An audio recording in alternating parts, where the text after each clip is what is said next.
일타 강사로 나오신 거예요. 예. 심우정 검찰총장의 자녀, 딸입니다. 외교부 채용 특혜 의혹 짚어주시는데요. 일단은 심우정 딸의 이 채용 정황 어떻게 주목하고 있습니까? 왜 이걸 보게 되신 겁니까?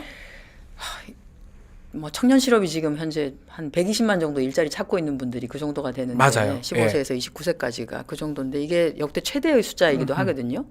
그런 상황인데 거기에다 더해서 얼마 전에 중앙선거관리위원회 친인척 채용 비리가 난리 벌어지면서 났었죠. 예. 청년들이 뭐 이제 분노를 넘어서 진짜 정말 뒤집고 싶다 이런 생각까지를 나고 있는데 이 같은 상황에서 저희가 이제 그 외통위 전체 회의를 준비하는데 네. 뭐 약간의 제보 같은 게 왔었습니다. 그러니까 그 검찰의 고위직의 자녀가 국립외교원의 채용 과정에서 아무래도 뭔가 좀 있었던 것 같다. 어허. 그래서 이걸 좀 처음에는 이제 국립외교원 거를 파기 시작했다가 그리고 당사자가 외교부에 그 응모를 해가지고 네. 응모를 해서 최종적으로 신원조회 정도를 남겨놓고 있다고 하는 걸 알게 됐어요. 그래서 국립외교원에서 시작해서 외교부까지를 찾아봤습니까 다? 예, 다 찾았습니다. 찾아보니까 심우정 딸이 딱 등장한 겁니까? 아 그렇죠. 우와. 네. 이거 찾기도 네. 쉽지는 않을 것 같은데요. 그 소문으로는 그 네. 제보자도 검찰총장의 딸이라고 하는 얘기는 했었습니다. 아하. 예, 제가 뭐 고위직이라고는 표현을 했습니다만 그래서 그런데 이게 청년으로 느끼기에는 이건 너무 박탈감이 심하고 네. 이런 비리 과정에서 만약에 문제가 있었다면 청년들이 일부는 피해를 실질적으로 본 거 그렇죠. 아니겠습니까? 그래서 한 명 좀 떨어진 거잖아요. 그 사람 때문에. 떨어진 거죠. 한 명이 아니죠. 두 명이죠. 두 명이 거기서 떨어지죠. 떨어지고 외교부에서도 떨어지고 이렇게 했으니까. 예. 그래서 이건 좀 그 뭐 정의를 바로 세우는 차원에서 꼭 좀 밝혀주시라 이런 얘기를 하더라고요. 일단은 이 외교부 특혜 채용 두 가지 쟁점이 있습니다. 네. 자, 일단 문제점을 좀 차근차근 설명을 해주시면 좋을 것 같습니다. 일타 강사로서요. 차근차근인데 자, 일단 저 심땡경 네, 준비를 제가 외통위에서 발표했던 자료인데 그대로입니다. 국립외교원에 2024년 그 1월 달에 채용 공고가 나갑니다. 제가 네. 사실은 아주 간단하게 이렇게 좀 만들어 오긴 했는데 저걸 예. 보면서 하죠. 뭐. 예. 거기에 보면 연구원 일명을 기간제 일명을 채용을 하는데 해당 분야의 석사학위 소지자 네. 이거나 아하. 학사학위 소지를 했을 경우에는 뭐 실무 경력이 2년 이상이면 응모를 할 수 있습니다라고 되어 있고 지원 가능 전공 분야는 뭐 교육학, 인문학, 사회과학, 뭐 커뮤니케이션학 이렇게 되어 있는데 왜냐하면 그 업무 지원 분야가 교육 지원 업무였기 때문에 그렇습니다. 교육 운영 지원, 그다음에 서포터즈 그거 운영하는 거 지원, 그 외에 이제 행정 업무 지원 뭐 이런 것들이어서 가능하면 이제 교육학이나 뭐 이런 것들을 한 사람이면 좋겠다라고 해서 이렇게 한 거죠. 근데 심우정 총장의 딸 신민경 씨가 어플라이를 했는데 문제는 그 당시에 저분은 석사학위 취득자가 아니었어요. 아하, 석사학위가 있으면 뭐 아무 문제 뭘 할 것도 없잖아요. 학위가 없었다. 석사학위 미소지자입니다. 그러니까 학위가 없었네?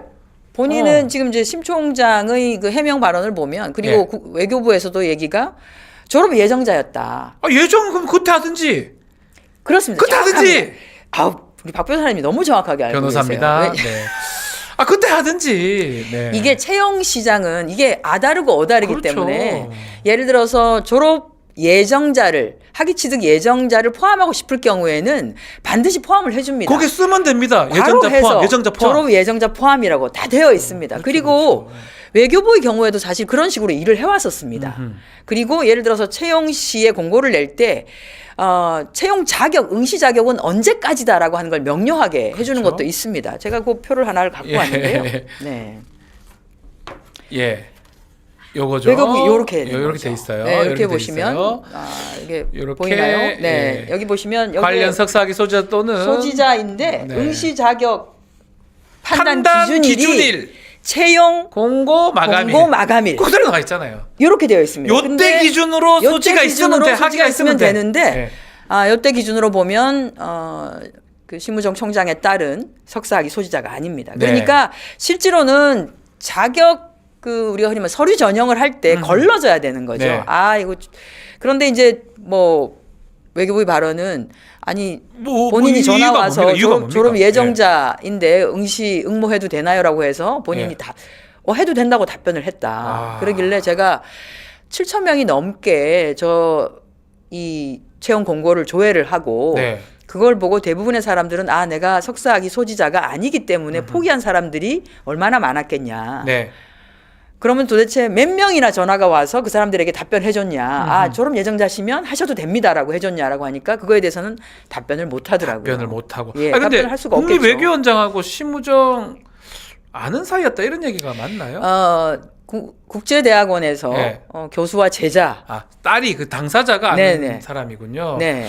그러면 또 이것도 뭔가 관련성 또 있으니까 좀 안 좋아 보이는데요. 뭐 그 외교부 장관 조태열 장관의 네. 말은 일주일 전에 일본을 방문했을 때 박철희 대사를 만나서 물었더니 자기는 모르는 사람이다라고 얘기를 했다 그래서 모르는 사람이 했다는 제가 그래서 겁니까? 속으로 그런 생각을 했습니다. 그럼 예. 많은 사람이고 내가 특혜를 봐줬다라고 답변을 할까? 당연하죠. 그런 생각은 아니라고 했습니다만. 그러죠. 예. 두 번째 그렇습니다. 문제되는 거는 네. 어떤 겁니까? 두 번째. 두 번째는 이제 올해 있었던 네. 사건입니다. 예. 이건 조금 사안이 굉장히 큰데요. 더 큰 겁니까? 예, 왜냐하면 예. 외교부에서 채용 공고를 내면서 이번에는 석사학위 소지자로서 로서 이거 더하기네 더하기. 예, 더하기. 엔드죠. 예, 예, 지금 거기에다가 나오고 있습니다. 예. 그 다음에 해당 분야의 실무 경력 2년 이상인 자 이렇게 되어 있습니다. 예. 그리고 그 석사 학위는 경제 관련 분야라고 어허. 되어 있습니다. 그러니까 경제학 석사, 예. 경제 분야에 어쨌든 석사 학위를 가진 사람이라고 되어 있습니다.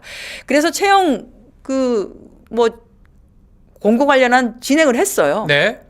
숫자가 좀 적긴 하지만은 응모한 사람들이 있어서 그 응모 대상자들을 대상으로 서류 전형을 통해서 최종적으로 면접까지를 한 명을 봅니다. 뽑았습니까 한 명을? 한 명을 보고는 불합격을 시켜버립니다. 아, 그 마지막까지 보고 그걸 마지막까지 본 사람을. 근데 이게 이제 마지막에 불합격을 시킨 이유도 굉장히 좀 석연찮은데 뭡니까? 우리말이 서툴다. 한국말 서투다고요? 예, 한국 국민입니다. 한국에서 태어나서 자라고 학위를 취득하고 영어가 서툰 게 아니고 한 한국어가 사람한테 서툴다. 우리말이 예. 서툴다라는 아주 석연찮은 이유로 한국 사람이 예.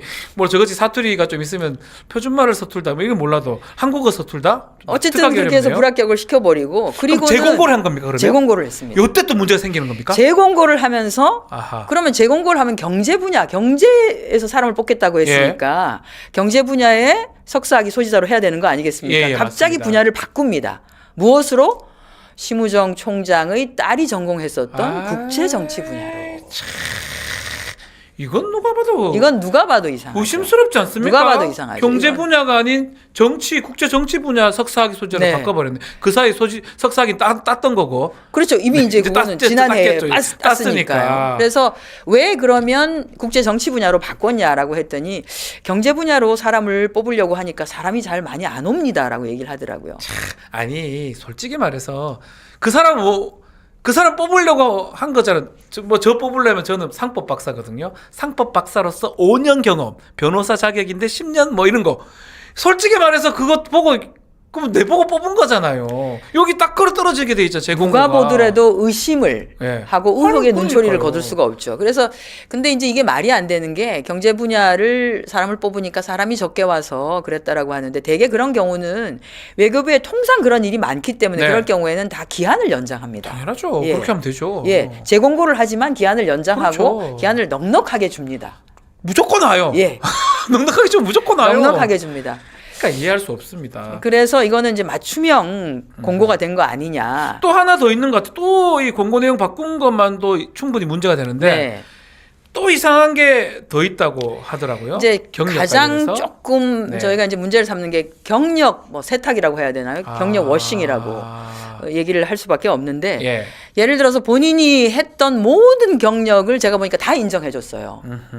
다 인정해줬습니다. 네. 그런데 실질적으로 국제정치 분야의 석사학위 소지자로서 해당 분야의 실무 경력을 따지면 2년 이상이 돼야 되는데 2년 이상이 되지 않습니다. 본인들이 2년 이상 자격요건 했는 거잖아요. 했는데 뭐 심우정 총장도 우리 딸은 35개월의 경력이 있어서 그게 예. 다 됐기 때문에 충분하게 결격 사유 없이 서류 시험 그리고 뭐 면접까지를 통과한 걸로 알고 있다라고 얘기를 한 것 같은데 경력 관련해서는 굉장히 좀 까다롭게 사실은 봅니다. 왜냐하면 이제 경력이 모든 경력을 경력으로 치지는 않거든요. 당연하죠. 예. 뭔가 있을 것 같은 그것도 일단 조건이 다 있을 것 관련 같은데. 분야 경력이어야 하고요. 예. 그 다음에 경력을 산정을 할 때 가장 중요한 것은 이걸 봅니다. 우리가 이제 그 요즘은 취업 시장이 워낙 어려우니까 예.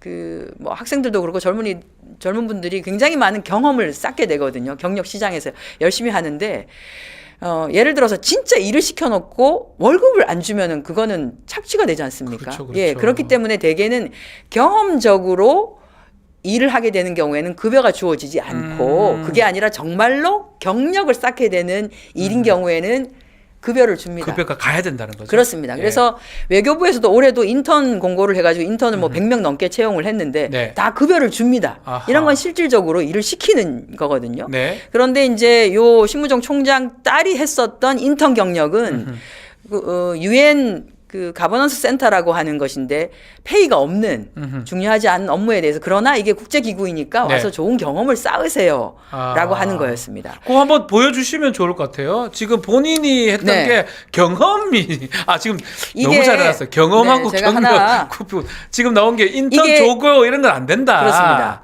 지금 응시 나오죠? 원서에도 본인이 적어야 하는 저거 네. 써낸 이게 응시 원서의 네. 샘플이거든요. 예. 여기에 보면 경험과 경력을 구분해서 쓰게 되어 있습니다. 그렇죠. 그런데 본인이 다 경력으로 넣었어요. 그런데 문제는 저 경력에 해당되는 서울대 국제대학원에서 연구보조원을 했던 시기와 네. 유엔 거버넌스 센터에서 인턴을 했던 시기는 본인이 석사 과정에 있었던 시기와도 겹칩니다. 그러면 안 되죠. 석사 이후로 2년 실무 경험이 있어야 되는 거잖아요. 네. 뭐 근데 그걸 그렇게 해석을 안 하더라고요. 네. 그것을 100번 양보해서 그렇다고 양보하더라도 하더라도 경험인데 저거. 석사 과정은 풀타임으로 있는 거 아니겠습니까? 네. 그렇기 때문에 그러면 서울대학교 국제대학원에서 연구 보조원을 했다라고 하면 실제로 우리가 되게 이제 변호사님 너무 잘 아실 텐데 통상 근무라고 하면 주 40시간을 기준으로 하거든요. 네. 경력을 카운트할 때도 똑같습니다. 주 40시간, 하루 네. 8시간 근무가 기준인데 과연 그러면 서울대학교 국제대학원의 연구 보조원으로서 주 40시간이 아닌 주 40시간을 일했느냐? 아하. 그러면 그게 통으로 인정될 수 있겠죠. 그러면 되겠죠. 그게 아니었던 그게 거죠. 아니었다는 거죠. 그게 아닙니다. 아, 이게 참- 저희가 확인해 본 바에 따르면 예. 그냥 해당 교수님이 필요한 일이 있다라고 할 때 와서 해당되는 업무를 지원하고 하는 그 정도였던 것으로 알고 있고요. 그리고 정해진 급여도 정확하게 지금 파악되지 않고 있는 상황이기도 합니다. 급여도 예, 없다. 그렇습니다. 그리고 예. 뭐 이 얘기를 하기 전에도 예. 외교부 다른 그 분야에서의 예. 채용 부분도 보시면 전- 저기에도 되어 있습니다. 인턴 조교 나오네요. 그렇습니다. 인턴 뭐 이런 것들은 경력에 불인정하고 네. 특히나 그 위에 보시면 네. 경력은 해당 응시 자격 요건에 제시된 직무 분야의 경력을 의미한다는 아, 다 거고요. 나오네요. 또 하나가 경력 기간은 통상근로 전인 근무 시간 40시간을 기준으로 해서 혹시나 단시간 근무 시간제로 근무를 했을 경우에는 기준에 비례해서 산출한 경력으로 인정한다는 어쩌면 거죠. 너무 당연해요. 너무 얼마나 당연한 많은 겁니다. 사람들이 예. 지원하는데 맞습니다. 그 조건 하나하나가 얼마나 중요한데요. 그런데 외교부가 저것을 계산하지도 아니하고 따져보지도 말이 안 아니하고 돼요. 그냥 써낸 걸 그대로 다 인정을 해서 35개월을 통으로 다 인정을 해준 거죠. 자, 대검에서 지금 네. 언론 공지했습니다. 공정하고 투명한 절차 거쳐서 국립외교연구원 채용됐다. 인사청문 과정에서 다 소명했다 얘기를 하는데 이게 지금 소명이 안 됐죠. 언론 공지를 또 대검에서 낸다는 것도 좀 저는 좀 납득하기 어렵거든요. 아 그래서 이게 뭐 아니 대검이 신무정 총장의 변호사 노릇을 그러니까요. 지금 하는 것처럼 보이더라고요. 예. 그리고 일제히 막 그 언론 그 해명 자료를 국립외교원, 외교부, 대검에서 그냥 일제히 그걸 뿌리고 네. 대응을 하고 이렇게 하던데 저는 이것은 어쨌든 지금 취업 시장에 나와 있는 청년들이 보기에 납득할 수 있도록 맞습니다. 설명을 해라라고 하는 겁니다. 일단은 좋다 석사가 아닌데 석사로 어떻게 인정을 하게 됐는지 무슨 이유로 네. 됐는지를 설명을 해라. 또 설명해라. 하나는 경제 분야에서 도대체 국제 정치로 바꾼 이유를 대라. 내부 품이라도 받은 게 있냐, 내부 결제를 받은 게 있냐, 이걸 이렇게 변경해야 되겠습니다. 그러니까요. 라고 하는 예. 그거라도 설명을 해라. 라고 하는 것이고요. 그리고 최종적으로 면접을 본 사람을 어쨌든 불합격 처리를 했는데 저는 좀 되게 좀 가슴 아프더라고요. 한국어 서툴다고 불합격된 거요? 예, 우리말에서 도 안 됐다고 이거 말이 안 하는데. 되는 것 같은데. 그래서 그 해당되는 분은 뭐 이렇게 나서는 게 사실 좀 불편하실 수도 있는데 나서는 게 그러시다면 저희에게 그냥 제보 정도만 해주셔도 오셔서 한국말 한번 해보면 좋을 것 같아요. 네, 얼마나 감사하겠다는 서툴게. 말씀도 드리고요. 네. 그리고 또 하나가 외교부가 경력 산정 이게 그 외교부에서 브리핑을 대변인이 네. 뒤에 백프를 이렇게 하면서 뭐라 그랬냐면 공무직 채용 인사 가이드라인을 준수했다라고 하더라고요. 그런데 그 공무직 그 채용과 관련한 가이드라인에 보면 특히 경력 산정과 관련해서는 굉장히 예민한 부분이기 때문에 네. 아무렇게나 하지 말고 경력 산정과 관련해서는 내부적으로 인사위원회를 꾸려서 만약에 불확실하거나 하게 되는 경우에는 인사위에서 결정을 하게 해라라고 하는 게 있습니다. 네. 그 가이드라인에. 예. 저는 외교부에도 그 아마 위원회가 있을 수 있습니다. 그러면 통으로 써냈는데 누가 봐도 아니 얘가 이 시기에는 대학교 석사 과정에 재학을 하고 있었는데 이렇게 풀타임으로 일을 했다고 이걸 써냈단 말이야? 경력으로 인정해달라고 했단 말이야? 그럼 누가 보더라도 아 이거는 경력을 조금 손을 봐야 되겠구나. 이걸 풀로 인정하기는 어렵겠구나라고 하면 인사위원회 그걸 맡겼으면 됩니다. 그렇죠. 또는 질문을 했었어야 되죠. 그렇죠. 질문 이렇게 했었어야죠. 예. 원서에는 이렇게 되어 있는데 솔직히 주당 시간 몇 시간 근무를 했냐. 그리고 주당 근무한 시간대를 기준으로 해서 경력 증명을 떼오면 그게 가장 정확한 거다. 그렇게 네. 경력 증명을 떼오면 좋겠다. 라고 하는 게 맞습니다. 그런데 네. 그렇지 않았다는 것. 이것은 뭐 많습니다. 누가 봐도 예. 너무나 특혜다, 유연한 특혜. 잣대를 예. 특혜를 음흠. 뭐 줬다고밖에 볼 수 없는 이게 거죠. 이 사람 논란 또 있어요. 이 사람 지난해 8월 달에 인사청문회 할 때 서민 대상으로 한 그 햇살론인가요? 그거 대출 받았잖아요. 그때 너무- 문제 됐잖아요. 근데 너무 요번에 놀랍지 보니까 않습니까? 네. 야, 이 사람 그 시무장 부자네요. 고위공직자 랭킹 8위예요. 어젠가 결과가 나왔죠. 어젠가. 37억 늘었네요. 근데 뭐 햇살론 같은 걸 받아요? 그 햇살론 유스 대출, 청년들 예. 대출 이렇게 해가지고 예. 보니까 450만 원 받았고요. 야, 이런 걸 또 받아요? 하나는 더 놀라운데요. 네. 최저신용자 특례보증 대출 이렇게 해서 네. 광주은행으로부터 200만 원을 또 받은 게 있습니다. 그러니까요. 그래서 합의 650만 원을 받았는데 이게 보면 22년, 23년인데요. 22년의 경우에는 저희가 코로나 끄트머리여서 사실은 네. 자영업에 계신 분들이 그 햇살론에 그걸 좀 받아보고자 얼마라도 맞아요. 하다못해 예. 그 달에 들어가는 그 운영비, 뭐 전기요금, 수도요금 이런 거라도 어떻게 좀 해보려고 얼마나 여기 문을 두드렸을 텐데 답변 이러면 안 되지 않나? 이 자녀 되시는 분은 엔비디아 예. 주식도 가지고 계시고 AMD 주식도 갖고 있고 저 무슨 이러면 안 돼요. 이러면 안 돼요. 주식하고 해서 본인 재산만 해도 몇 천만 원이 되는 것 같은데요. 근데 이걸 아빠가 주면 했다니까 되잖아요. 100억이 넘게 있는데 아빠가. 아닌가요? 이거는 정말 정말로 필요한 사람들에게 기회를 박탈해 버린 거 아닙니까? 이거는. 그러니까요. 네. 하여튼 우리 의원님께서 심우정 총장부 왜냐하면 잘못된 거는 밝혀내야 됩니다. 밝혀내야 됩니다. 뭐 네. 자녀 문제 때 가지고 사실은 감옥에 있는 분도 지금 있지 않습니까? 문제가 돼가지고 그 똑같은 기준으로 해야 될 거 다들 아닙니까? 그 얘기를 하세요. 그러니까 그 우리가 다른 기준을 바라는 거 아니다. 네. 다른 거 원하지도 않는다. 더도 말고 덜도 말고 조국 그러니까요. 그냥 쉽게 말해서 대표에 됐던 그 기준. 그 잣대로만 가자. 더 큰 잣대를 원하지도 않는다. 네. 더 세게 하라고도 원하지 않는다. 그 정도의 그 검찰 정도만. 수사관 그 정도만 해라. 예. 그 정도만 해라. 알겠습니다. 아,